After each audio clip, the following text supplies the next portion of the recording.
Assalamualaikum warahmatullahi wabarakatuh. Saudara mahasiswa yang saya hormati, saya cintai, semoga dalam kondisi sehat walafiat. Hari ini kita akan melanjutkan materi kita yang lalu. Kita sudah membicarakan tentang environmental scanning. Hari ini yang kedua kita akan membicarakan tentang strategi formulation atau formulasi strategi. Ada beberapa hal yang perlu kita pahami dalam formulasi strategi ini. Yang pertama adalah visi dan misi. Kemudian yang kedua adalah external opportunities dan threat. Yang ketiga internal strength dan weakness.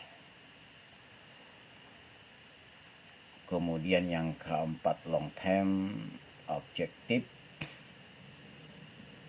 Selanjutnya alternatif strategis dan seleksi strategi. Yang pertama kita pahami formulasi strategi. Yang pertama adalah visi dan misi. Visi kita sama memahami merupakan suatu imajinasi tentang usaha yang akan dilakukan pada masa yang akan datang. Oleh karena itu, visi pada umumnya membahas tentang wawasan yang menjadi tolak ukurnya. Apa tolak ukur pertumbuhan suatu usaha? Kemudian bentuk usaha apa yang akan dilakukan pada masa mendatang? Apa cita-cita yang ingin dicapai oleh organisasi atau perusahaan? Dan bagaimana arah dan strategi usaha yang harus dilakukan untuk mengembangkan usaha kita. Itu umumnya yang terkandung di dalam sebuah visi. Kemudian misi adalah usaha atau pemikiran dan langkah-langkah formal untuk mewujudkan sebuah visi. Oleh karena itu, misi pada umumnya mengandung tentang tujuan dan alasan keberadaan suatu usaha atau keberadaan suatu organisasi. Kemudian tindakan apa dan langkah-langkah yang harus dilakukan, dan alasan mengapa usaha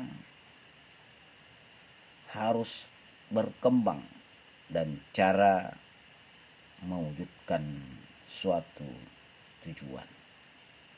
Ini makna-makna yang terkandung di dalam sebuah misi. Menurut J.B. Whittaker, misi perusahaan sebenarnya merupakan gambaran masa depan yang akan dipilih, yang akan diwujudkan pada suatu saat yang ditentukan. visi juga diartikan sebagai cara pandang jauh ke depan atau gambaran yang menantang tentang keadaan masa yang akan datang, kemana dan bagaimana organisasi diarahkan agar dapat secara konsisten dan eksis antisipatif, inovatif, serta berisi cita-cita yang ingin diwujudkan. Itu makna dari sebuah visi. Nah, misi perusahaan adalah tindakan untuk merealisasikan visi perusahaan. Karena visi harus mengakomodir semua kelompok kepentingan yang terkait dengan perusahaan. Maka misi dapat diartikan sebagai tindakan untuk memenuhi kelompok-kelompok kepentingan terkait. Misi sebuah rumusan mengenai tindakan atau upaya-upaya yang akan dilaksanakan untuk mewujudkan visi. Nah, selanjutnya tujuan penetapan visi perusahaan adalah yang pertama, mencerminkan sesuatu yang akan dicapai perusahaan. Yang kedua, memiliki orientasi pada masa depan. Ketiga, menimbulkan komitmen tinggi dari seluruh jajaran dalam lingkungan organisasi. Keempat, memberikan arah dan fokus strategi perusahaan yang jelas dan menjamin kesinambungan kepemimpinan organisasi perusahaan. Jadi dia bersifat sustainable, ya, terus menerus. Itu yang dimaksud tadi dengan visi dan misi dalam formulasi strategi. Yang kedua adalah external opportunity dan threat. Dalam hal ini ada peluang kesempatan dari luar dan cara memperlakukannya. Jadi opportunity atau peluang merupakan suatu kondisi yang terjadi di luar perusahaan. Nah, peluang tersebut dapat dimanfaatkan oleh organisasi dalam mewujudkan tujuannya. Nah, oleh karena itu, dalam melakukan analisis terhadap faktor eksternal, pimpinan sebuah organisasi dapat menggunakan dua model analisis, yaitu analisis makro dan analisis industri. Keduanya memiliki karakteristik yang berbeda dalam melihat fenomena-fenomena yang terjadi di luar, sehingga analisis faktor makro merupakan metode yang memuat 6 analisis lingkungan eksternal yang telah kita bahas sebelumnya, yakni dikenal dengan politik, ekonomi, sosial, teknologi, dan environmental. dan lingkungan legal atau hukum.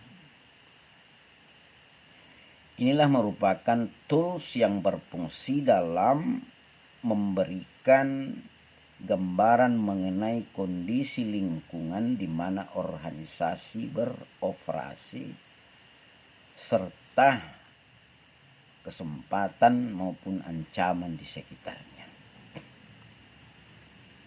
Ini yang disebut dengan eksternal, dalam hal ini opportunity dan threat, peluang dan tantangan. Kemudian yang ketiga adalah internal strategi.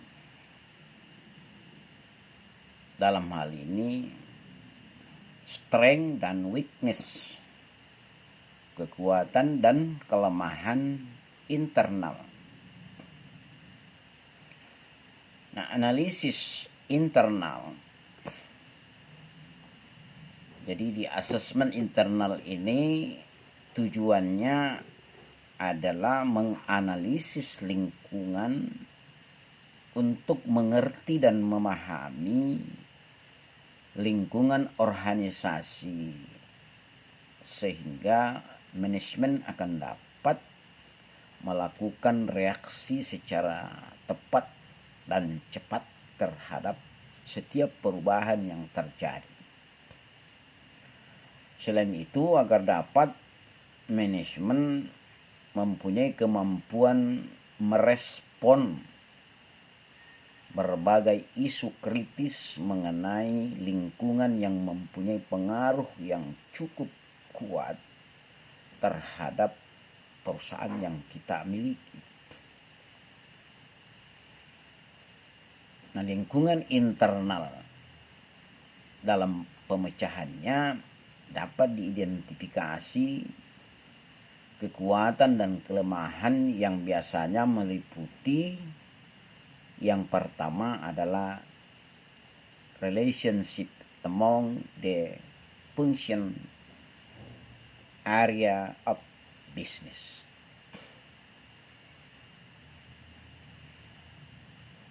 Ya, dalam hal ini bagaimana manajemen mensikapi tentang fungsi area fungsi bisnis ini. Yang kedua, bagaimana marketing kita. Ya, tentu saja banyak hal yang harus diperhatikan di dalam marketing ini, khususnya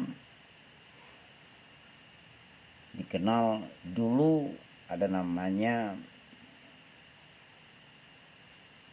4P dan sekarang sudah berkembang. Dulu hanya kita mengenal ada namanya produk, price, promotion, and place atau distribution. Bahkan berkembang lebih luas lagi. Kadang-kadang mahasiswa mengambil judul 7P.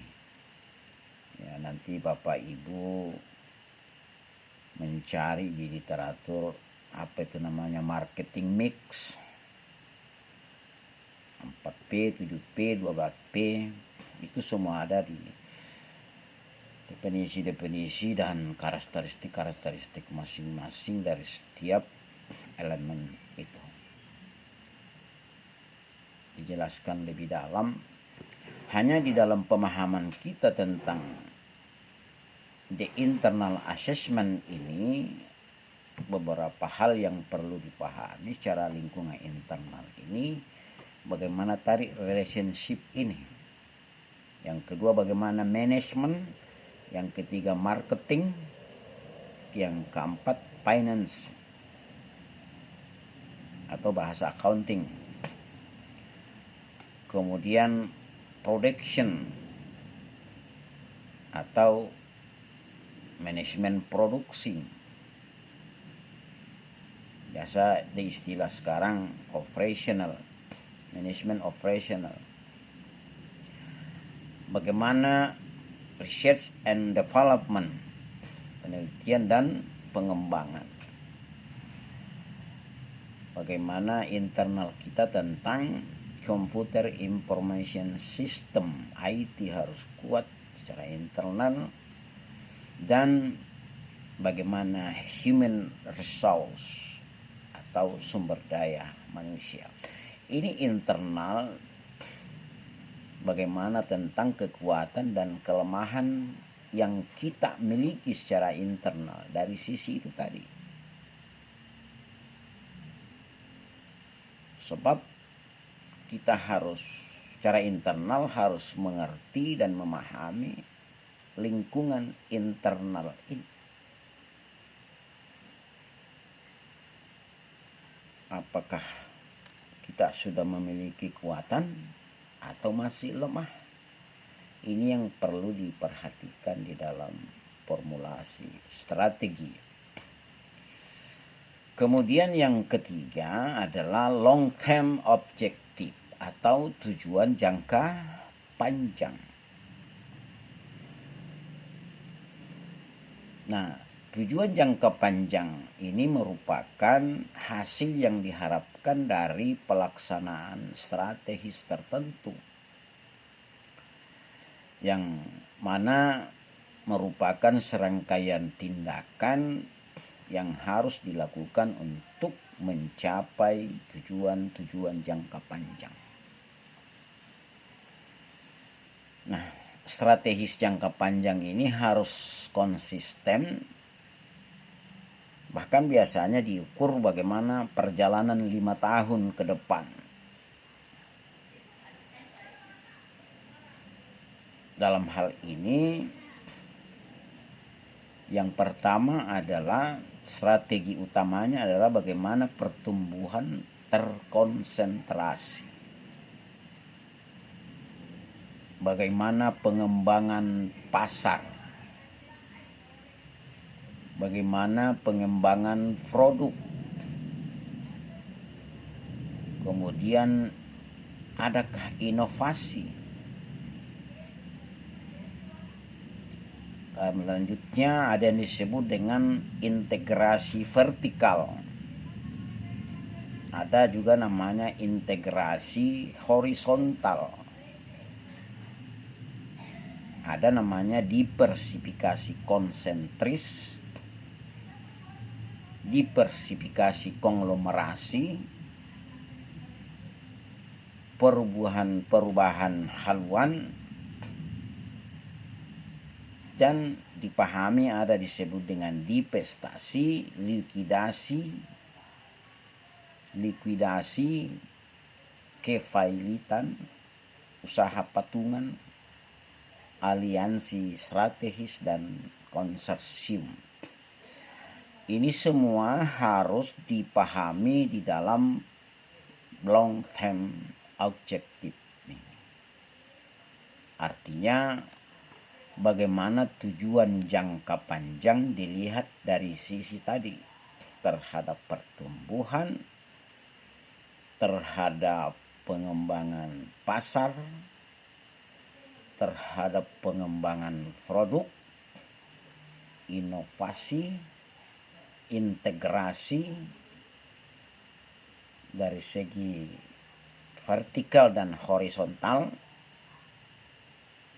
Ada diversifikasi konsentris, diversifikasi konglomerasi, perubahan haluan, dan beberapa bentuk-bentuk yang biasa dikenal dengan istilah likuidasi, kepailitan, usaha patungan atau joint venture,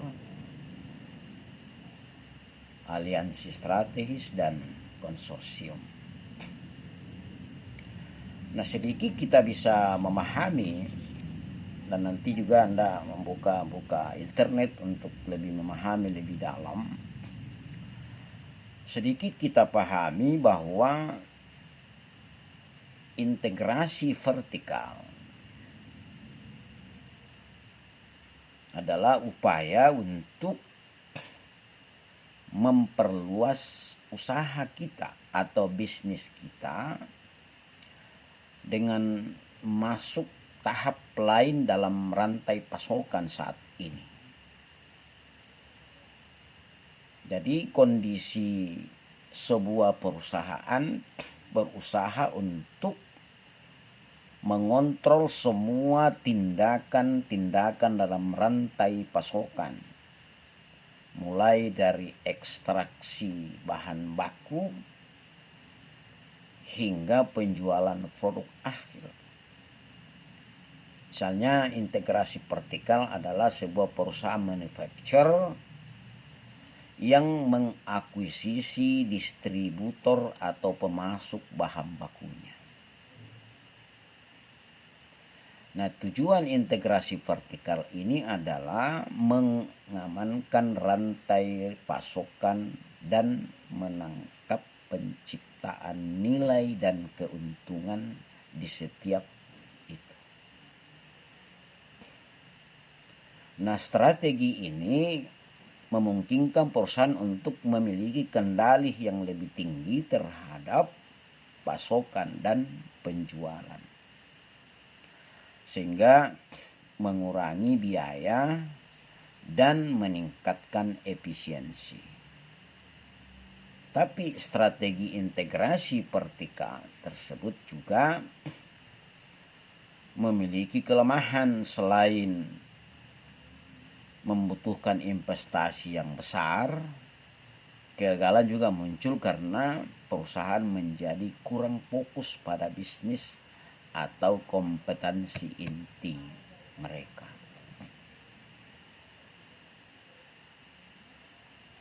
Nah, ada juga istilah integrasi vertikal ke belakang.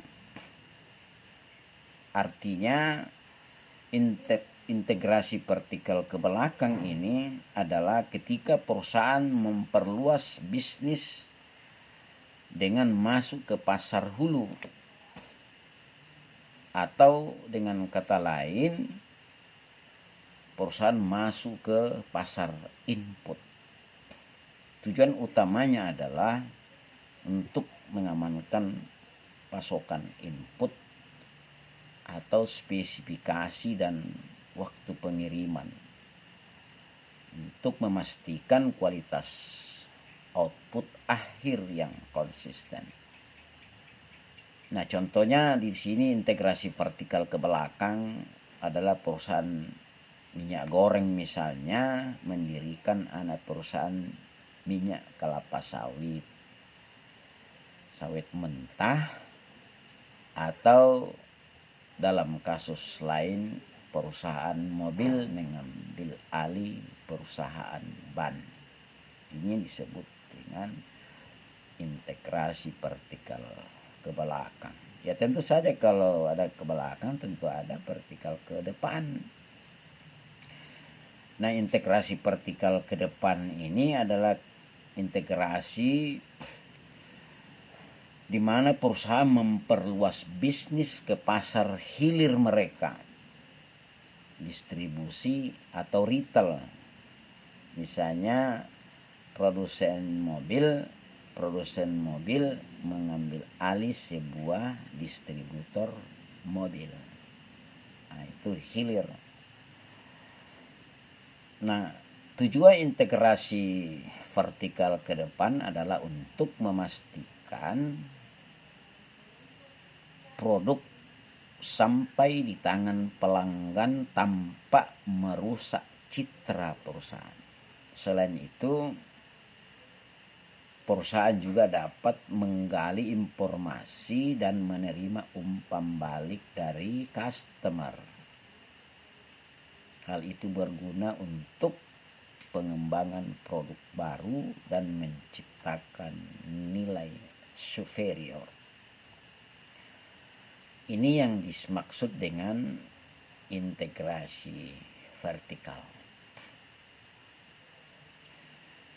Nah, kalau integrasi horizontal adalah perusahaan mengakuisisi pesaing mereka.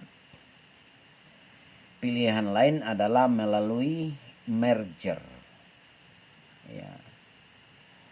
Selain itu, perusahaan dapat mendirikan anak usaha di suatu negara lain atau suatu daerah lain dengan bisnis inti yang sama. Integrasi horizontal, ukuran perusahaan tumbuh lebih besar sehingga memungkinkannya untuk memiliki lebih banyak kekuatan pasar, baik secara langsung melalui anak usahanya. Nah, keuntungan seharusnya meningkat karena perusahaan memiliki lebih banyak pelanggan yang mana mendukung penjualan output dan skala ekonomi yang lebih tinggi. Nah, beberapa integrasi horizontal berhasil dan beberapa juga biasanya gagal. Itu kegagalan biasanya berasal dari konflik budaya, kulturnya, dan kegagalan mensinergikan kompetensi inti. Dalam kasus akuisisi, kegagalan juga terjadi karena biaya pengembalian lebih tinggi daripada nilai akuisisi. Contoh yang pernah biasa kita dengar itu, dulu kan ada namanya ban eksim, ban ekspor impor, ban bumi daya. Ada beberapa ban itu di merger menjadi ban apa yang namanya sekarang ini, ban mandiri, ya. Itu beberapa gabungan dari beberapa bank menjadi ban mandiri. Nah, perlu juga dipahami yang disebut dengan strategi diversifikasi konsentris. Nah, diversifikasi strategi konsentris ini bertujuan untuk mendongkrak pemasaran dari pasangan produk yang dijual. Misalkan produk sudah jenuh di pasar, omset penjualannya, labanya menurun. Selain itu, dapat digunakan untuk dapat menarik minat pembeli dikarenakan harga yang dipasarkan akan lebih kompetitif dibandingkan dengan membeli produk secara terpisah. Nah, cara yang dapat dilakukan suatu perusahaan untuk melakukan diversifikasi itu dapat melalui itu tadi akuisisi, bisa melalui joint venture atau kemitraan, pengembangan internal, dan masuk pada jenis bisnis yang baru. Nah, contohnya misalnya Honda misalnya memproduksi mobil, mereka juga memproduksi sepeda motor dengan berbagai versi dan kualifikasi masing-masing.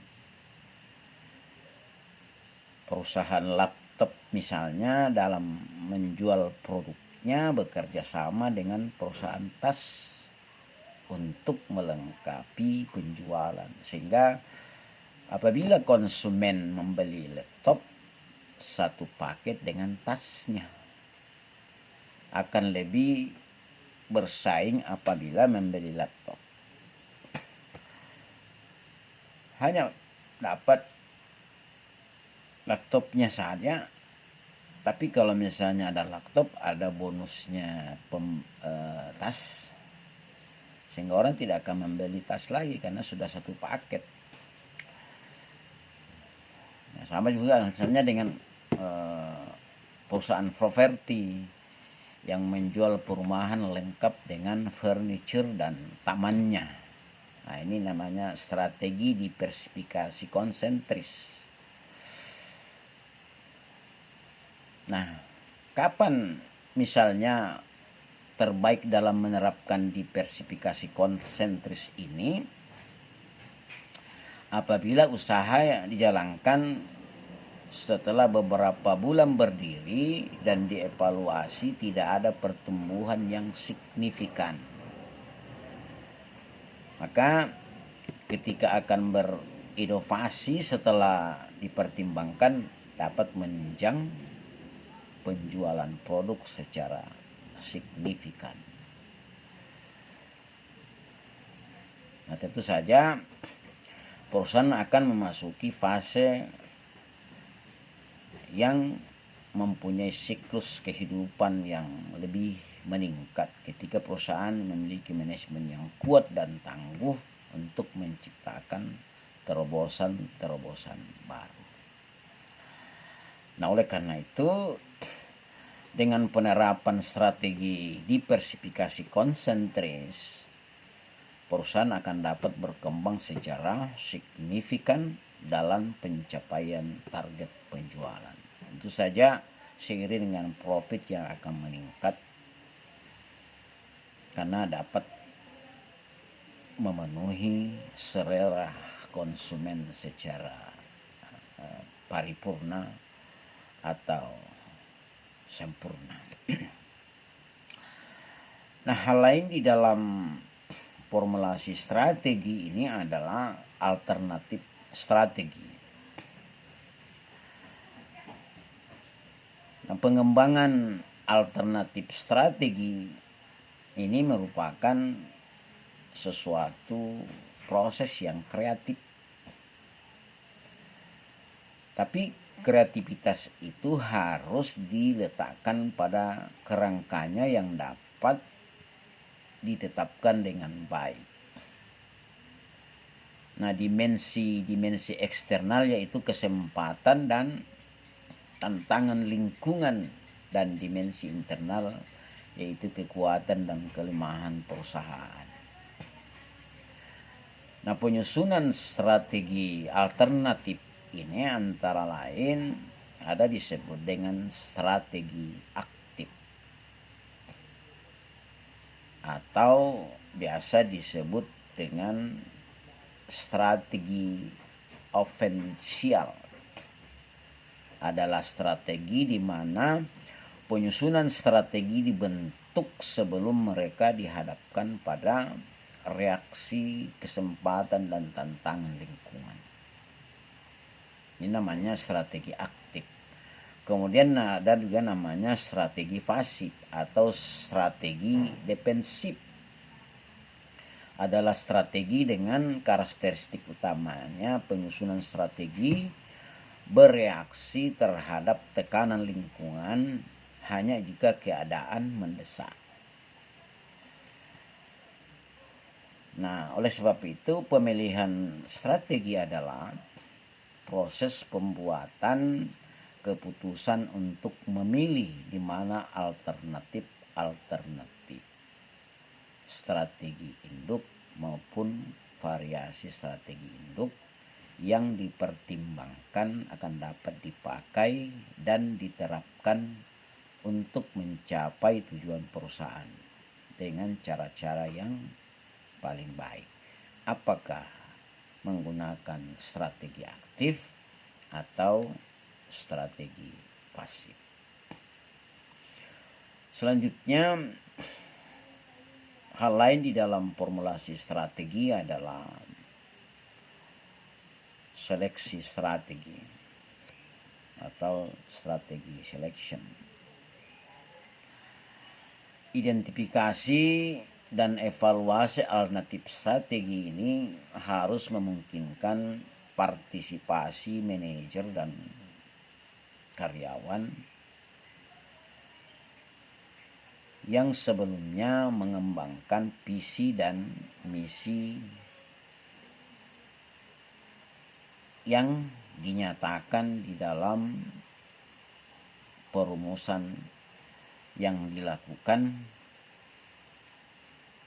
dalam menetapkan visi dan misi serta tujuan yang telah dibuat. Jadi diharapkan di sini adalah melakukan audit eksternal dan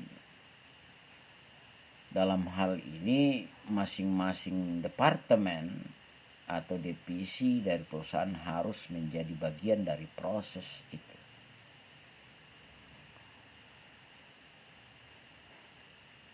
Nah, dengan demikian dapat dikatakan bahwa mendiferensiasikan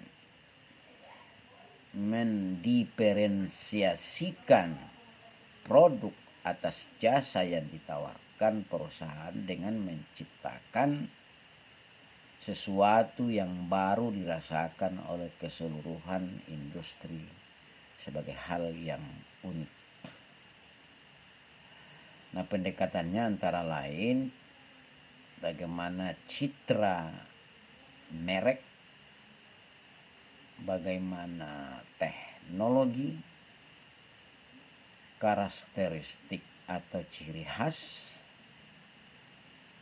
kemudian pelayanan pelanggan, dan yang paling penting adalah strategi jaringan-jaringan penyalur.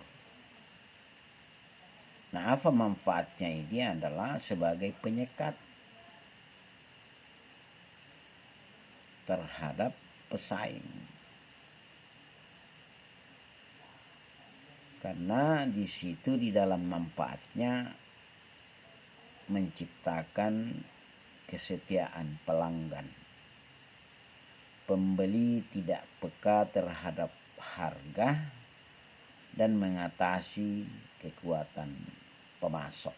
Ini manfaatnya dari seleksi strategi ini.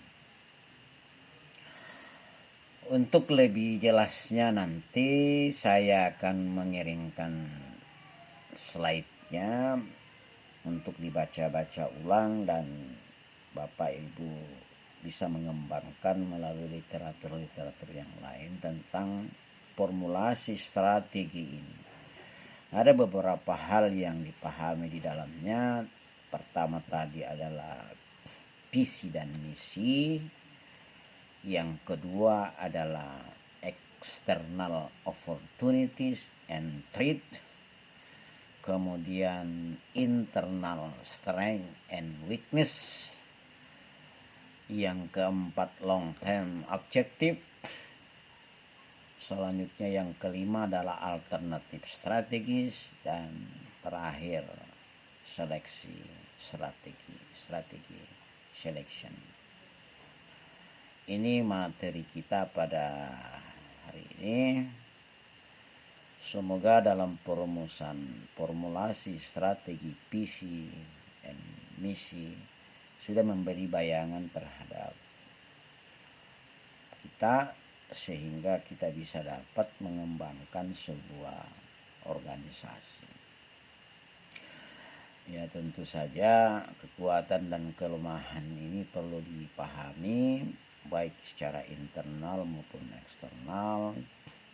Bagaimana tentang tujuan jangka panjang sebuah perusahaan, bagaimana menggunakan alternatif strategi, dan bagaimana menyeleksi strategi. Demikian pemahaman kita, dan pada kesempatan lain nanti kita akan memasuki materi selanjutnya tentang strategi implementation. Sudah dua hal dalam basic model of strategy management ini. Yang pertama yang lalu adalah tentang environmental scanning, hari ini tentang strategi formulation, dan selanjutnya nanti kita bahas tentang implementasi strategi dan evaluasi and control. Sukses selalu buat saudara, dan saya akhiri. Wassalamualaikum warahmatullahi wabarakatuh.